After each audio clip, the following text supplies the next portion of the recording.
We next bring to you a tale of wit and humor by the children of class 5. Shekhar Chatterjee from a remote village in West Bengal is a clever and a well-educated young man. He is able to arrive at creative solutions to any problem set before him. He tries to make the villagers understand that knowledge gain is more important than wealth. He gets 3 opportunities to demonstrate that knowledge provides enough power to turn any event in one's favor. He meets a wealthy man who puts forth a challenge that whomsoever can provide him with tasty food will be richly rewarded. Does Shekhar take up this challenge? What ploy does he use? Let's find out in the Hindi play, Chatur Rasoiya.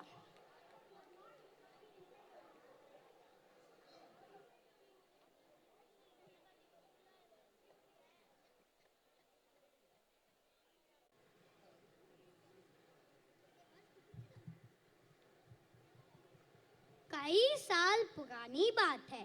Bengal के एक गांव में शेखर चैटर्जी नाम का एक नौजवान यात्री था। वह अपने कंधे पर झोला लटकाए और हाथ में किताब लिए शहर शहर गांव गांव घूमता रहता था। वह बहुत ही ज्ञानी था। एक दिन उसने देखा कि चौपाल पर कुछ लोग जमा हैं और बातें कर रहे हैं। वह वहीं पर खड़ा होकर उनकी बातें सुनने लगा। ये दास बाबू किसी से बात नहीं करते, जितना पैसा उतना घमंड। दास बाबू से मिलना मुश्किल है। मैं उनसे कई बार मिलने गया पर वह मिलते ही नहीं। अजीब आदमी है, पता नहीं अपने को क्या समझते हैं। अरे वह तो इतना धूर्त है कि अगर कोई मिलने भी जाए तो मिलता ही नहीं है। अपने आप को किसी राजा से कम नहीं समझता। ये सब सुनकर वहाँ का राजशेखर आगे आता है और कहता है, इसमें क्या बड़ी बात है, मैं उससे मिल सकता हूँ। क्या नाम है? हाँ, तुम्हारे दास बाबू से। वहाँ करे सभी लोग जोर जोर से हंसने लगते हैं और उनमें से एक व्यक्ति आगे आता है और कहता है, आपका परिचय श्रीमान? लगता है इस गांव में नए हैं। दास बाबू को बिल्कुल भी नहीं जानते। लगता है ये श्रीमान अपनी बेइज्जती सरेआम करवाना चाहते हैं। अरे अरे, हंसो मत तुम लोग। देखना, दास बाबू सिर्फ मुझसे मिलेंगे ही नहीं, नाश्ता भी करेंगे। तो फिर जाओ, अपनी बेइज्जती करवाओ और हमें हंसाओ। मैं शर्त लगा सकता हूँ कि तुम अंदर नहीं जा पाओगे। नाश्ता तो बहुत दूर की बात है। और अगर चला गया तो लग गई 100 मोहरों की शर्त। ठीक है, मेरी 100 मोहरें तैयार रखना, मैं अभी गया। शेखर दास बाबू के घर की ओर जाता है और वहाँ खड़े दरबान से कहता है, दास बाबू से जाके कहो कि उनसे कोई मिलने आया है। हमारे साहब जी सुबह सुबह किसी से नहीं मिलते हैं और एक अजनबी से बिल्कुल नहीं मिलेंगे। चले जाओ यहाँ से। तुम एक बार दास बाबू के पास जाओ और उनसे कहो कि मैं सोने की ईंटों के बारे में बात करने आया हूँ। ठीक है।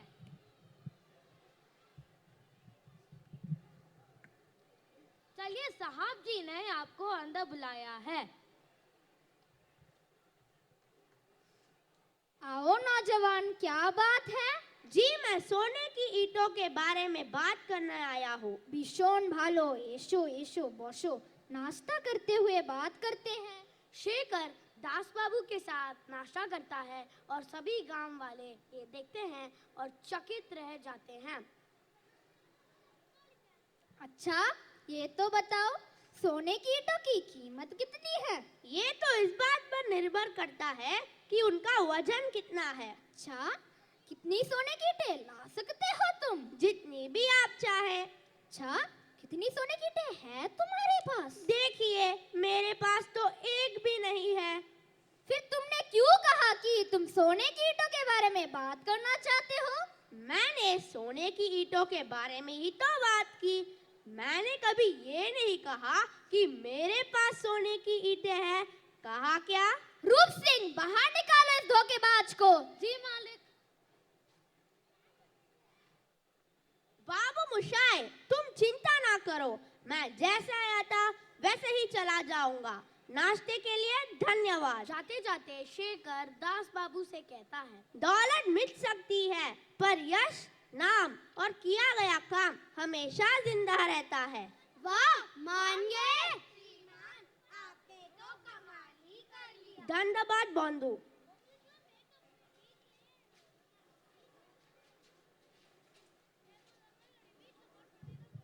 इसी तरह शेखर गांव-गांव घूमते हुए केलपुरम पहुंच गया, जहां पर तरह-तरह की दुकानें थी और प्रतियोगिताएं हो रही थी।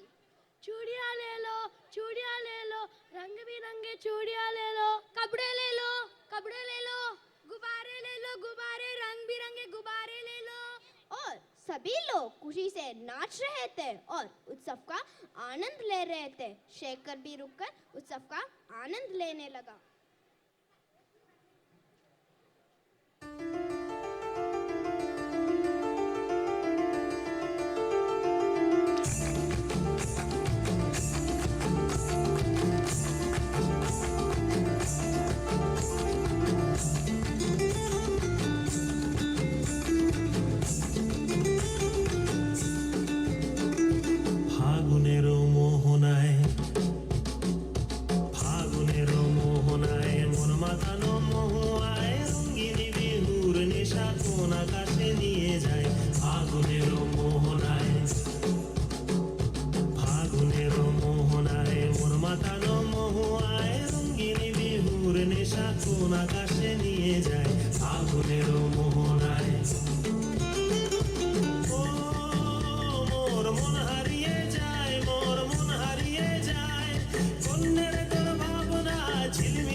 প্রজাপতি নাচি নাচি ঘুরি ঘুরি উড়ি উড়ি উড়ে যায় মন হারানোর ঠিকানায়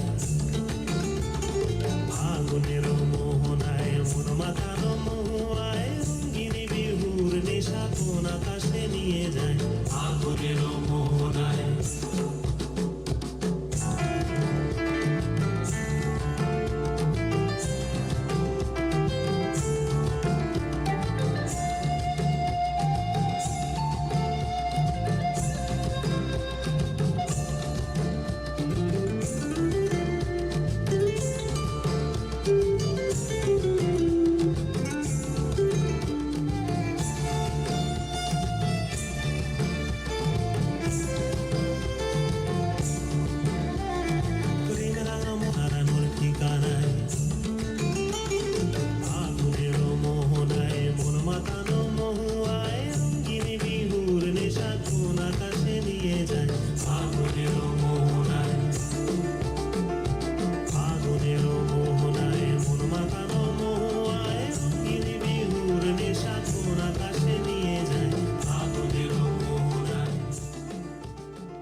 जैसे ही शेखर वहां से जाने के लिए तैयार होता है, उसे दिखाई देता है कि एक आदमी जोर जोर से कुछ बोल रहा था। आओ, गमछा पहन को और 1000 मुद्राएं जीतो। जो खिलाड़ी इस गमछे को दीवार के उस पार पहुंचा देगा, 1000 मुद्राएं उसकी। भीड़ में से बिल्ला बैनर्जी नाम का एक पहलवान आगे आता है और गमछे को दीवार के उस पार फेंकने की कोशिश करता है। मैं करूंगा, मैं। 1, 2, 3।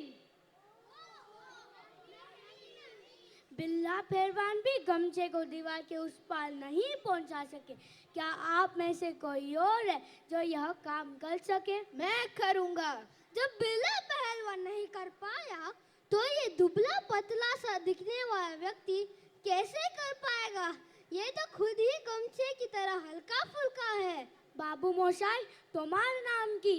हमारा नाम शेखर चटर्जी। तो शेखर पहलवान? पहलवान नहीं, विद्वान। यह दिमाग नहीं, ताकत का खेल है विद्वान जी। अकल हमेशा भय से बड़ी होती है। श्रीमान आप बस देखते जाइए। तो अब शेखर विद्वान जी हमें यह काम कर कर दिखाएंगे। शेखर उस गमछे को लेता है और गीला करता है और फिर वहां पड़े हुए एक पत्थर में बांधता है और घुमाता है। 1, 2, 3। गमछा दीवार के उस पार गिर जाता है। यह देखकर सब लोग ताली बजाने लगते हैं। वाह, गमछा दीवार के उस पार चला गया। तो विजेता है शेखर विद्वान जी। हेरो आपके 1000 मुद्राएं।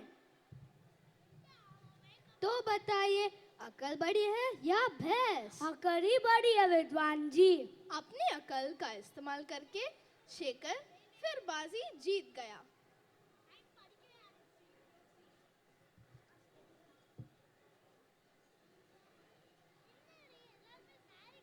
शेखर वहां से निकला तो एक नगर से गुजरा जहां पर बोझ छठोपाध्याय, जो एक जमींदार थे, उनका सेवक घोषणा कर रहा था।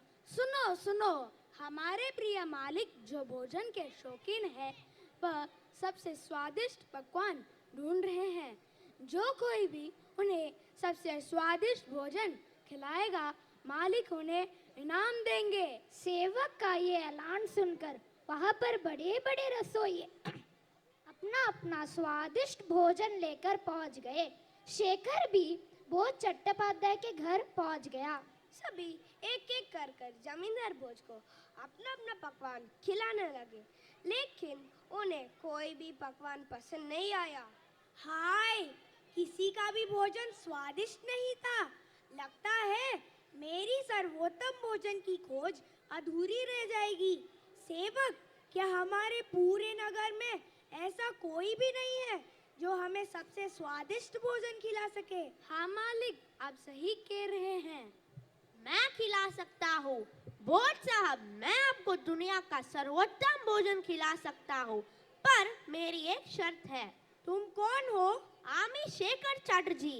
क्या शर्त है तुम्हारी शेखर? बहुत आसान शर्त है भोज बाबू।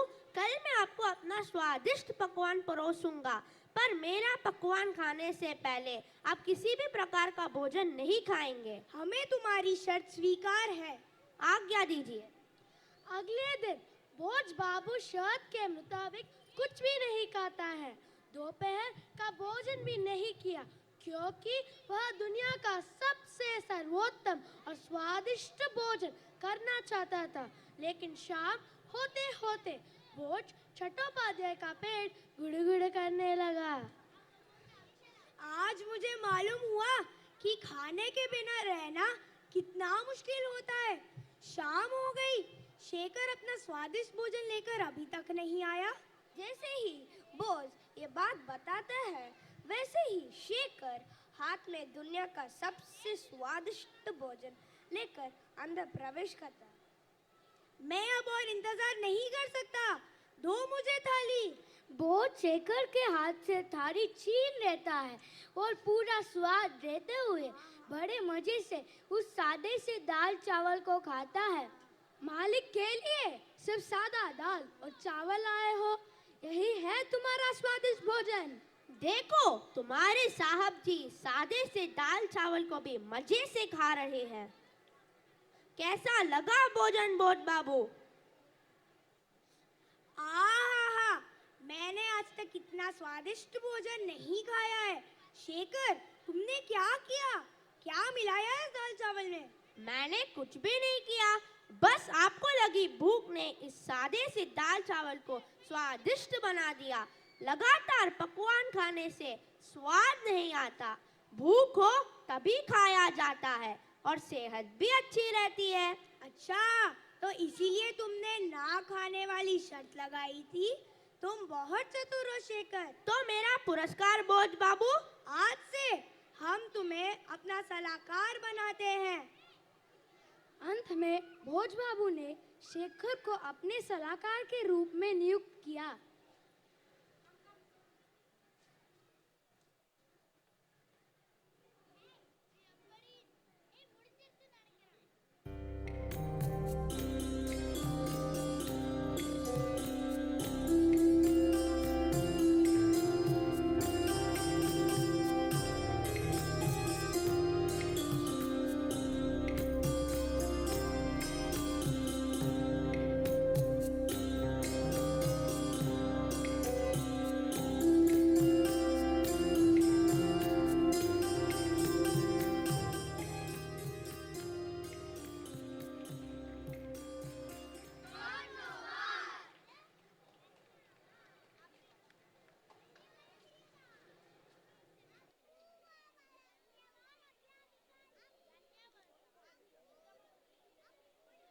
that was.